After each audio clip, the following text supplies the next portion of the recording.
Nah, jadi jelas ya, FYP itu terbagi jadi 3 bagian.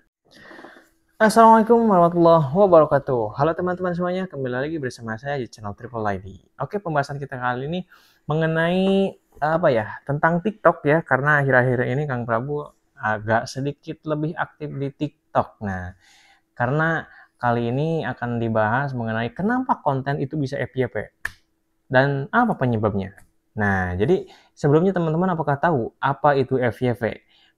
Dan kalau dari segi singkatan, FYP itu artinya adalah for you page, yang artinya si konten kita ini disebarluaskan ke audiens itu dari sistemnya. Apabila sudah terbaca itu disebarluaskan lebih luas dari yang biasanya. Maka dari itu orang yang menonton ini semakin banyak. Dan teman-teman juga harus tahu penyebab konten kenapa bisa FYP. Jadi sebelumnya kita akan bahas itu dari ini murni tentang TikTok ya, dari hasil analisa saya. Jadi karena kita ini bisa menganalisa, dan apa salahnya kita bisa membedah itu. Nah, ada beberapa video Kang Prabu yang kategorinya itu FYP. Karena FYP itu ada yang FYP kecil dan ada yang FYP besar. Dan sebelumnya kreator di TikTok itu terbagi menjadi dua. Pertama, kreator biasa yang kategorinya sebatas hiburan. Yang kedua, itu yang kategorinya affiliate atau e-commerce ya, intinya penjualan. Dan di sana juga dari dua kategori ini memang agak sedikit berbeda. Kalau yang pertama itu dari hiburan, yang kedua dari produk. Dan untuk dari segi FYP-nya juga bedanya cuma 1 poin. Kalau poin 1 yang kedua ini sama antara yang biasa dengan yang affiliate. Sebelumnya akan dibahas dulu yang pertama dan yang kedua dulu. Yang pertama, kenapa si konten kita itu bisa FYP? Karena di sana tuh kan FYP itu bisa dikategorikan dua penyebab FYP-nya itu. Yang kategori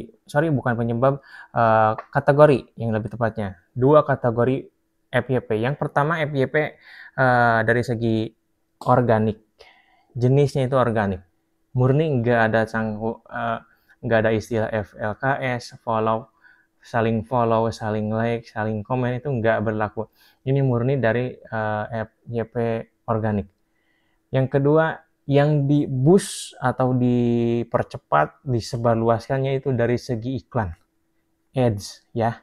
Jadi memang untuk yang ads ini sedikit kurang direkomendasikan untuk yang pemula, itu karena bisa berakibat kerugian, baik sedikit atau besar, apabila kita belum memahami teknik analisanya. Karena yang namanya yang namanya FYP, yang organik itu murni tanpa kita keluarkan biaya. Yang kedua, kalau dari FYP buatan, yaitu ya istilahnya yang dari segi iklan, itu memang disebarluaskan. Tapi ada tapinya, ini berakibat rugi kalau misalnya dari segi affiliate. Tapi kalau sebatas pengembangan akun, mungkin bisa. Tapi saran saya ini kurang cocok juga. Karena mengapa?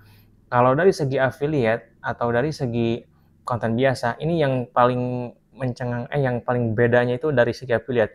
Follower misalnya hanya 1000, tapi hasil dari yang komisi itu bisa melebihi dari uh, istilahnya dari follower. Karena yang check out itu bukan hanya follower ya. Kalau misalkan yang baik itu gini, follower dikit, yang kategori check out tuh banyak, itu lebih baik. Karena nggak selalu yang istilahnya follower itu yang kategorinya selalu dikasihkan video kita oleh sistemnya, nggak selalu. Tapi kalau affiliate itu bisa mencakup orang yang bukan pengikut, termasuk yang biasa juga, yang bukan pengikut juga disebarluaskan. Cuman kita harus tahu dulu, kita bedah satu-satu. Yang namanya FYP itu dari segi organik itu ada beberapa sebab. Di antaranya yang pertamanya itu adalah dikarenakan si audiens ini menonton sampai akhir. Ya, bisa dipahami.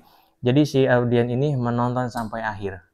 Yang kedua itu dikarenakan adanya interaksi seperti follow.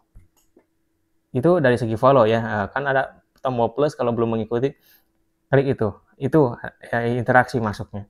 Kemudian yang kedua adanya like, kemudian adanya komentar, kemudian ada juga yang save, ada juga yang share. Nah itu ada bagian dari interaksi. Tapi kalau misalkan teman-teman dan tanya misalnya gini, gimana kalau misalnya ada yang hujat itu gimana? Ya, jadi yang namanya hujatan dalam dunia maya ini itu justru baik untuk para kreator. Jadi untuk para teman-teman yang sering terima hujatan, ya terima aja, itu baik untuk akunnya. Cuman agak kurang baik untuk segi kesehatan mental kita. Ya, itu yang pertama dikarenakan FYP dari segi organik. Yang kedua, tadi yang sudah dibahas dari segi iklan. Nah, kita bisa saja ngiklan mungkin ratusan ribu bahkan juta ya. Kalau misalkan hanya sebatas kita cari hiburan ya mungkin bisa aja sih yang pengembangan akun dari segi personal branding atau dari segi halnya kita mempromosikan diri kita, ya itu jadi masalah sih sebetulnya. Kalau memang orangnya suka kepada kita ya itu bagus gitu. Tapi kalau misalkan orang malah sebaliknya ya itu kerugian. Nah, beda lagi dengan affiliate. Kalau misalnya kita menggunakan FYP-nya itu dikarenakan hasil iklan, pertama iklan itu yang jelas berbayar. Kenapa berbayar? Ya mana ada sistem yang bisa misalnya nih videonya itu nggak ditonton sampai akhir, nggak dapat interaksi apapun, itu otomatis banyak sekali yang stuck di 200, banyak yang stuck di 100, banyak yang stuck di 50, itu banyak sekali. Karena itu ketika kita apa istilahnya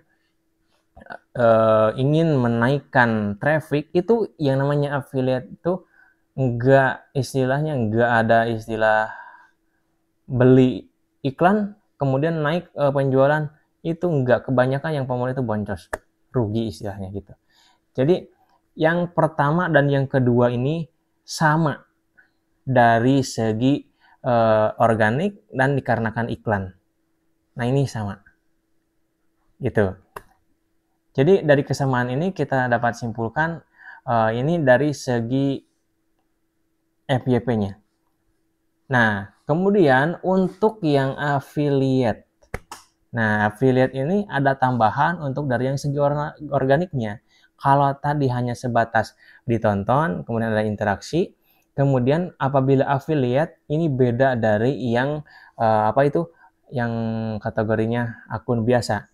Ada penilaian lebih lanjut yang kategorinya bisa dipertimbangkan untuk disebarluaskan atau mendapatkan FYP. Di antaranya ngeklik keranjang kuning si audien itu. Jadi si audien klik tuh keranjang kuningnya, diklik. Semakin banyak yang klik, itu juga jadi pertimbangan untuk menjadi konten itu FYP. Dan ini bukan dari segi orang atau gimana. Dari ini real algoritma dari TikTok itu sendiri. Kemudian yang ketiga FYP-nya itu memang masih dari segi jenis iklan. Jadi FYP-nya itu dikarenakan adanya kerjasama antara seller dan antara seller dan si kreator.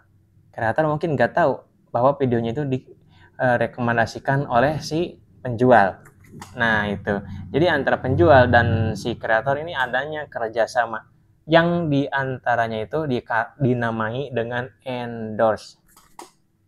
Ya, endorse itu memang banyak macamnya.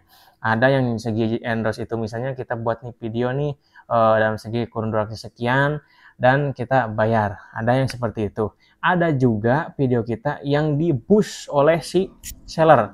Ini banyak sekali teknisnya itu, yang cuman intinya dari segi FYP yang dikategorikan terakhir ini adanya endorsement dari si penjual atau si toko. Jadi itulah 3 kategori FYP-nya dari segi affiliate. Ya, dari segi affiliate itu 3. Kalau dari segi akun biasa itu hanya 2. Kalau dari affiliate itu 3. Dan ada tambahan 2 poin. Kalau yang biasa tadi adanya nonton sampai akhir dan interaksi, dan di affiliate ada tambahan 1 lagi, yaitu tadi istilahnya yaitu klik keranjang kuningnya. Dan tak lupa, dari segi itu organik, yang terakhirnya itu dari endorsement-nya. Jadi itulah yang memang, aduh mohon maaf sekali ini cukup berbelit ya, jadi gimana ya, mungkin teman-teman bisa memahami ya maksudnya gitu. Mohon maaf juga dikarenakan saya ini istilahnya kreator pemula, tapi alhamdulillah insya Allah apapun perjalanan saya, insya Allah akan saya update dan saya share ke teman-teman semuanya. Berhubung ada beberapa yang istilahnya buat pribadi saya itu ya alhamdulillah gitu. Jadi 1 bulan ini saya mulai memfokuskan dari seorang content creator yang mudah-mudahan bisa bermanfaat untuk teman-teman semuanya. Ya intinya seperti itu. Mohon maaf atas segala kekurangannya. Assalamualaikum warahmatullahi wabarakatuh.